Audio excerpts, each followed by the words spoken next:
ଭଣଜାଙ୍କ ବ୍ରତ ଘରରେ ବହୁତ ସାରା ମଜାମସ୍ତି କରୁଛନ୍ତି, ବହୁତ ସାରା କାମ ଧନ୍ଦା କରିବା ସହିତ ଆଉ ଭଣଜାଙ୍କ ବ୍ରତ ଘରରେ ଜବରଦସ୍ତ ଡ୍ୟାନ୍ସ କରିଛନ୍ତି, ବହୁତ ସାରା ଏନ୍ଜୟ କରିଛନ୍ତି।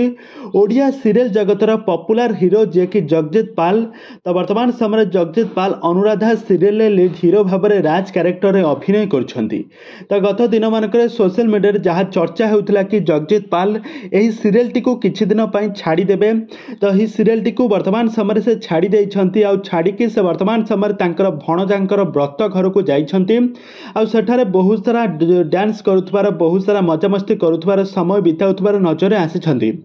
ତେବେ ଦର୍ଶକ ବନ୍ଧୁ, ଏବେ ଜଗଜିତ ପାଲ ଏହି ସିରିଏଲଟିକୁ ଛାଡ଼ିବାର ପ୍ରକୃତ କାରଣ କ'ଣ ଆଉ ତାଙ୍କ ଭଣଜାଙ୍କ ବ୍ରତ ଘରରେ ସେ କ'ଣ କେମିତି ସବୁ ଆୟୋଜନ କରିଥିଲେ, କ'ଣ କେମିତି ସବୁ ତାଙ୍କର ପାଳନ କଲେ, ସବୁ କିଛି ଜାଣିବା ପାଇଁ ହେଲେ ଆପଣମାନେ ଆଜିର ଭିଡ଼ିଓଟିକୁ ପୁରା ଶେଷ ପର୍ଯ୍ୟନ୍ତ ଦେଖନ୍ତୁ। ଆଉ ଏହା ପୂର୍ବରୁ ଯଦି ଆପଣମାନେ ଆମ ଚ୍ୟାନେଲକୁ ସବସ୍କ୍ରାଇବ୍ କରିନାହାନ୍ତି ତାହେଲେ ସବସ୍କ୍ରାଇବ୍ କରି ପାଖରେ ଥିବା ବେଲ୍ ଆଇକନକୁ ଦବାଇ ଦିଅନ୍ତୁ।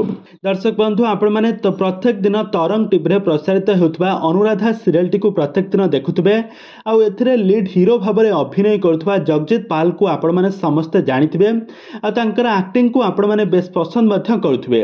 ତାଙ୍କର ଆକ୍ଟିଂକୁ ଆଜି ପର୍ଯ୍ୟନ୍ତ ସବୁ ଦର୍ଶକମାନେ ବହୁତ ଭଲ ପାଇବା ଦେଉଛନ୍ତି। ଏହା ପୂର୍ବରୁ ସେ ବହୁତ ସାରା ଓଡ଼ିଆ ସିରିଏଲ ଏବଂ ବହୁତ ସାରା ଓଡ଼ିଆ ଆଲବମ୍ ଏବଂ ବହୁତ ସାରା ଓଡ଼ିଆ ସିନେମାରେ ମଧ୍ୟ ଅଭିନୟ କରିଛନ୍ତି ଜଗଜିତ ପାଲ। ଖାସ କରି ନୂଆ ବୋହୂ ସିରିଏଲରେ ତାଙ୍କୁ ବହୁତ ଲୋକପ୍ରିୟତା ମିଳିଥିଲା।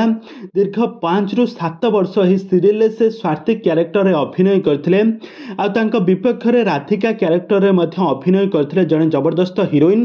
ତାଙ୍କର ଯୋଡ଼ିକୁ ଦର୍ଶକମାନେ ବେଶ୍ ପସନ୍ଦ କରୁଥିଲେ, କିନ୍ତୁ ବର୍ତ୍ତମାନ ସମୟରେ ସେହି ଅନୁରାଧା ସିରିଏଲଟିକୁ କିଛି ଦିନ ପାଇଁ ଛାଡ଼ି ଦେଇଛନ୍ତି ଆଉ ଛାଡ଼ି ତାଙ୍କ ଭଣଜାଙ୍କ ବ୍ରତ ଘରରେ ଯୋଗ ଦେଇଛନ୍ତି। ସେଠାରେ ବହୁତ ଜବରଦସ୍ତ ଡ୍ୟାନ୍ସ କରିଛନ୍ତି, ଭଣଜାଙ୍କ ସହିତ ବହୁତ ସାରା ମଜାମସ୍ତି କରିଛନ୍ତି, ବହୁତ ସାରା କାମ ଧନ୍ଦା ମଧ୍ୟ ସମ୍ଭାଳିଛନ୍ତି ଭଣଜାଙ୍କ ବ୍ରତ ଘରରେ।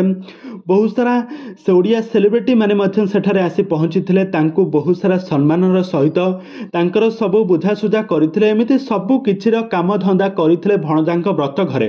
ତେବେ ଦର୍ଶକ ବନ୍ଧୁ, ଆପଣମାନଙ୍କୁ ଜଗଜିତ ପାଲ କେମିତି ଲାଗନ୍ତି, ଅନୁରାଧା ସିରିଏଲର ହିରୋ ରାଜଙ୍କ ଆକ୍ଟିଂ ଆପଣମାନଙ୍କୁ କେମିତି ଲାଗେ, ଆମକୁ ନିହାତି ଭାବେ କମେଣ୍ଟ ବକ୍ସରେ କମେଣ୍ଟ କରନ୍ତୁ। ଆଉ ଅନୁରାଧା ସିରିଏଲରେ ଆକ୍ଟିଂ ଆପଣମାନଙ୍କୁ କେମିତି ଲାଗେ, ଆମକୁ ନିହାତି ଭାବେ କମେଣ୍ଟ ବକ୍ସରେ କମେଣ୍ଟ କରନ୍ତୁ।